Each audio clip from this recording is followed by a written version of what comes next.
for William Jennings Bryan.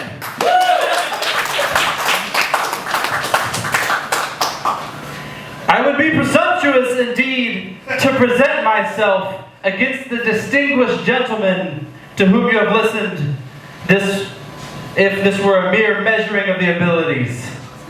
But this is not a contest between persons. No, the humblest citizen in all the land, when clad in all the armors of a righteous cause, is stronger than all the hosts of error. I come to speak to you in defense of a cause as holy as the cause of liberty, the cause of humanity. I begin all of my speeches like that. So I know what you guys are thinking. I don't remember this guy from history class. I remember the name. Right. I remember something about him. But I had one hell of a legacy. A few things you might know about me. Frank L. Baum based The Lion in his book, The Wizard of Oz, on me. And people think that's not a flattering comparison. I will point out that was the only main character with both a brain and a heart. So I got that. Also, people say the lion was cowardly. In the terrifying hellscape that is Oz. Talking trees, flying chimpanzees, lions, tigers, bears, oh my indeed. He's the most sensible character in that whole book.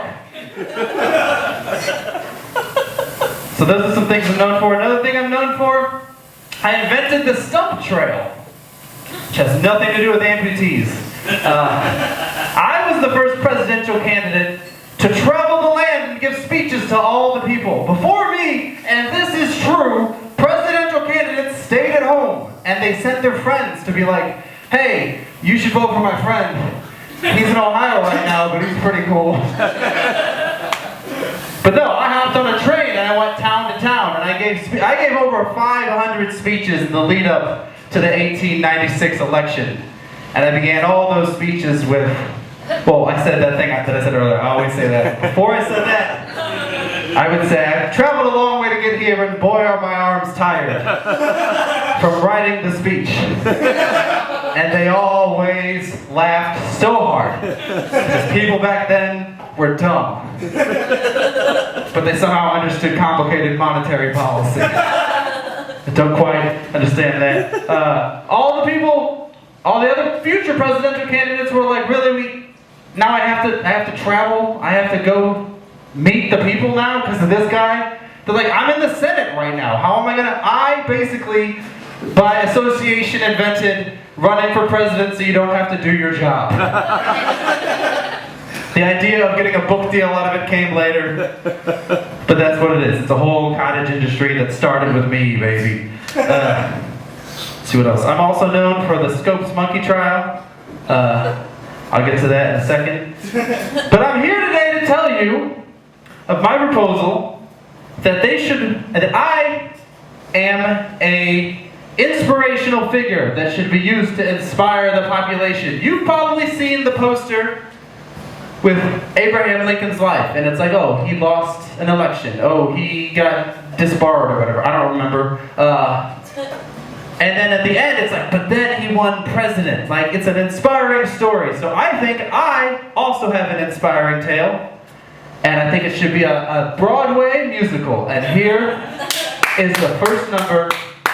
And it's, never give up, never stop trying, just like me, William Jennings Bryan. Look at me, I ran for president thrice. Trying sure is nice. I didn't write any verses yet, but I'm dead. I can't really work on a musical. Maybe someone could do it, maybe Rodgers and Hammerstein, I don't know. Are they still around?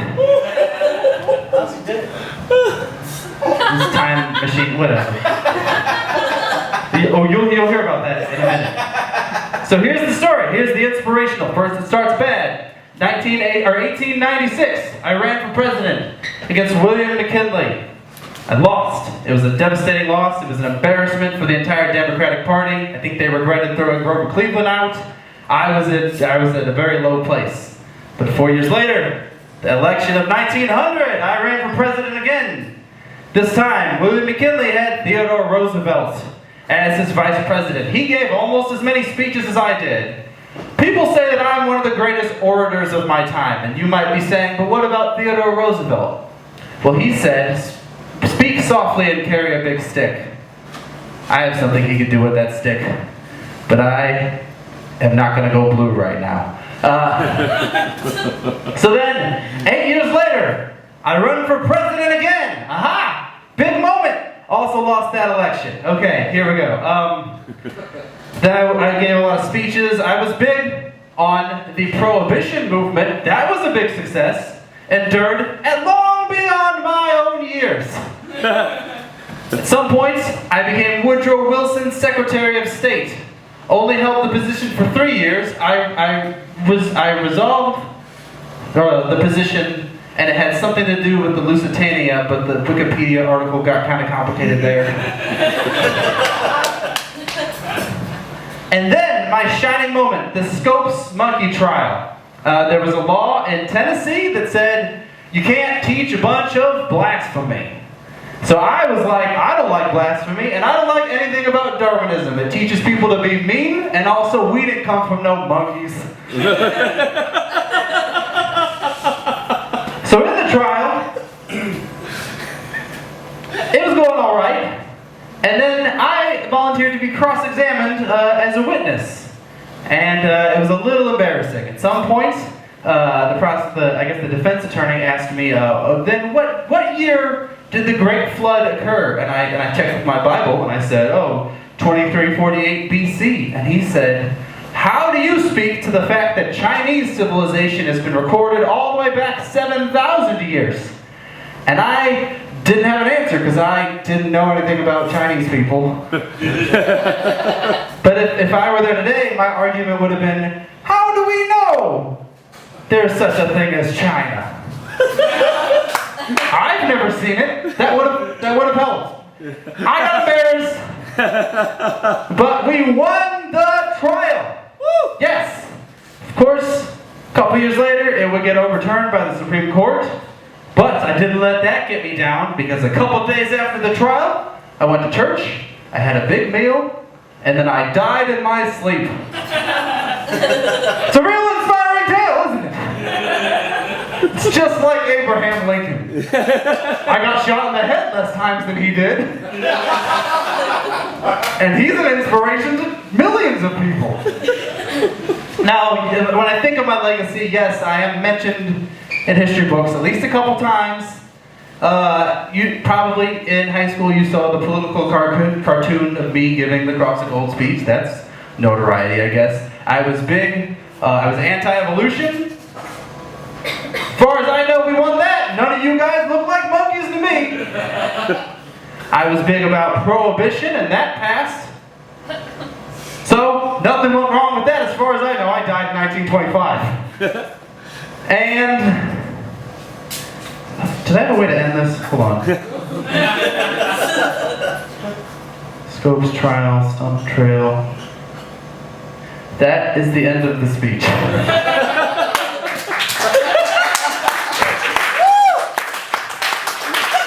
Thank you, Christian, for putting this up.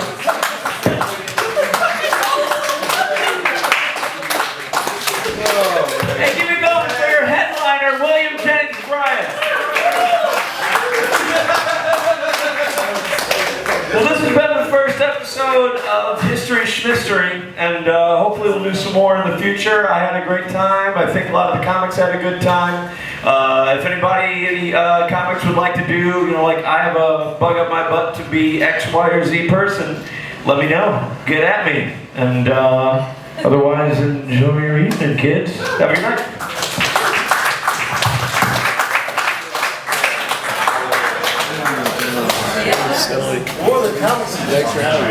Oh my god, that was so fucking awesome.